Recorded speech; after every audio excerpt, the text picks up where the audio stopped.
የምሬን ነው የምላችሁ። እየተንኮሻኮሸ ሲቲ ይሻላል እግዚአብሔርን 3-1 አንተም ብሎ ቼልሲ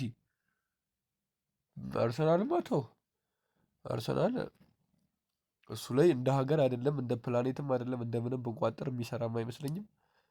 ቼልሲ ግን በቃ ሰንደርላንድም ከሸከሿት ጋሼን ከሸከሿት ዊርዝ በናት አግብቶ ነበር እኮ ግን ያው ዲፍሌክት አለው ተብሎ ኦንጎል ሆነ። አስቶን ቪላ አስደስቶናል። አስቶን ቪላ 2-1 እየተመራ ነበረ። ወጥቼ ስገባ አባቴ 4-3 ሆነ። ብቻ ብቻ ብቻ ቼላው ነው ደግሞ አታፍሩም ከቼልሲ ደጋፊዎች ታወራላችሁ። ሲቲን የዛ ሰዓት ላይ ወይኔ ሲቲ ምናምን ነገር አቱ 2-0 እየመራህ ምናምን ነገር ምራ እስቲ መጀመሪያ አንተ ለመምራት ያብቃ። ዝም ብላችሁ በቃ ግጩ፣ ሲም1 ሲም2 ግጩ። ምንም አታመጡም።